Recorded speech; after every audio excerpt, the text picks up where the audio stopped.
번째 플랜을 어머님 아버님들이 선택을 하실 경우에 아웃 오브 네트워크 선생님한테 못 가세요. 즉 이 의미는 아웃 오브 네트워크 선생님한테 가고 싶을 때에 만약에 간다면 나는 안녕하세요. 미국 병원비 보험료에 대한 확실한 솔루션을 제시해드리는 현직 라이센스 메디케어 에이전트, 전직 메디칼 빌러 강미란입니다.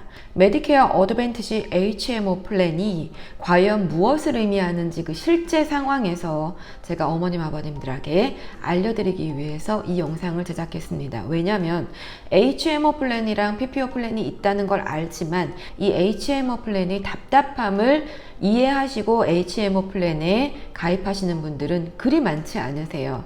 그렇기 때문에 이 HMO 플랜을 정확하게 실제 사용에서의 한계를 아시고 그 다음에 메디케어 플랜에 가입을 하시는 것을 저는 추천해 드립니다.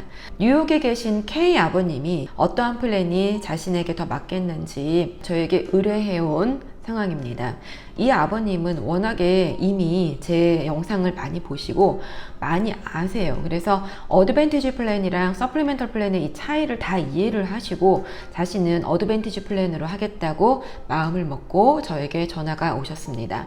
그리고 이 아버님은 이미 자신이 어떠한 보험회사의 플랜을 할지를 벌써 다 결정을 하시고 저한테 전화가 오셨어요. 하지만 이 HMO 플랜하고 이 PPO 플랜 이 사이에 두고 갈팡질팡 하시는 경우인데, 자, 어머님 아버님들도 같이 한번 들여다보세요.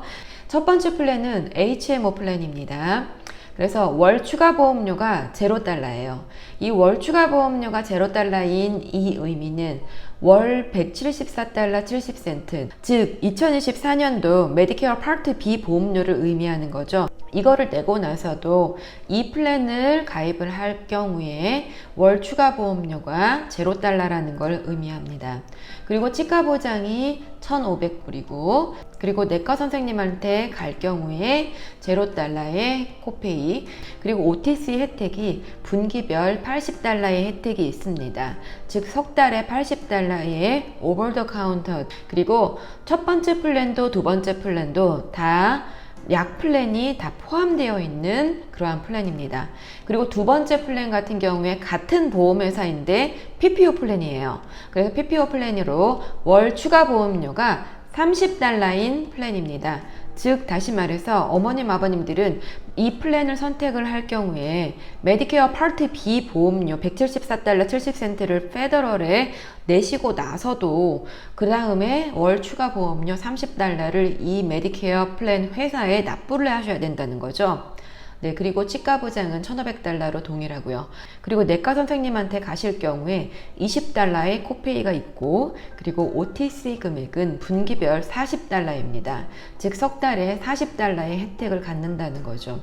어머님 아버님들 이 두 개를 딱 놓고 보셨을 때 어떤 게 더 좋아 보이세요? 나는 월 추가 보험료는 상상도 할 수 없다, 월 추가 보험료를 더 이상 내고 싶지 않다 할 경우에는 빠르게 선택이 가능하시겠죠. 예, HMO 플랜을 드시면 됩니다.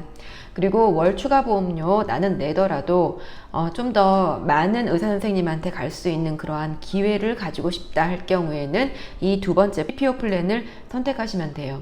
그런데 이 HMO 플랜과 PPO 플랜이 정확하게 어떠한 차이를 갖냐면요, 이 첫 번째 플랜을 어머님 아버님들이 선택을 하실 경우에 아웃 오브 네트워크 선생님한테 못 가세요. 즉 이 의미는 아웃 오브 네트워크 선생님한테 가고 싶을 때에 만약에 간다면 나는 의료보험이 없는 거나 마찬가지세요. 아셨죠? 그래서 이 HMO 플랜을 선택을 할 경우에는 특히 인네트워크 선생님이 많으셔야 해요. 인네트워크가 많을수록 좋은 게 바로 이 HMO 플랜입니다. 젊으신 분은 상관이 없는데 이제 나이가 드시면서 가입을 하신 게 바로 메디케어 어드밴티지 플랜이잖아요. 나에게 어떠한 일이 있을지도 모르겠다, 이 부분이 걱정이 되신다면 특히 HMO 플랜을 선택을 하실 경우엔 꼭 잊지 마시고 네트워크가 많은 플랜을 꼭 선택을 하셔야 합니다. 아셨죠? 혜택만 보고 선택하면 안 되는 것이 바로 이 HMO 플랜입니다. 그리고 PPO 플랜 같은 경우에는 내가 아웃 오브 네트워크까지 갈 수 있다라는 것을 의미합니다. 인네트워크 선생님이 많으면 많을수록 좋겠지만 만약에 그럼에도 불구하고 내가 어떠한 상황이 돼서 아웃 오브 네트워크 선생님한테 방문이 가능한 플랜이 바로 PPO 플랜입니다. 하지만 혜택은 줄어들죠. 예를 들어 OTC 금액 같은 경우에 딱 반이잖아요. 그죠? 그리고 또 뭐 내과 선생님한테 갔을 경우에 내가 코페이를 꼭 내야 된다든지 이러한 부분이 있기 때문에 정확하게 이 차이를 꼭 알고 선택을 하셔야 돼요. 그래서 HMO 플랜 선택 시에 이 플랜을 받는 의사 선생님들이 많으면 많을수록 좋은 게 바로 HMO 플랜이라는 거 잊지 마세요. 네, 그래서 이 뉴욕에 사시는 이 K 아버님은 무엇을 선택을 하셨을까요? 이 아버님은 HMO 플랜, 첫 번째 플랜을 선택을 하셨어요.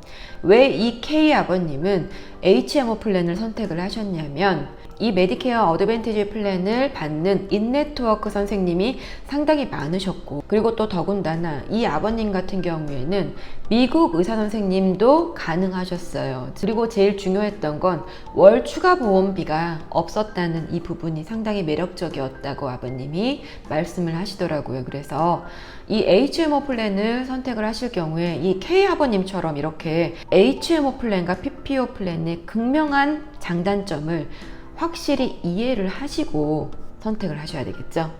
어떻게 어머님 아버님한테도 도움이 되셨나요? 네, 저는 뉴저지, 뉴욕, 커네티컷, 오하이오 라이센스드 메디케어 에이전트 강미란이었습니다. 감사합니다.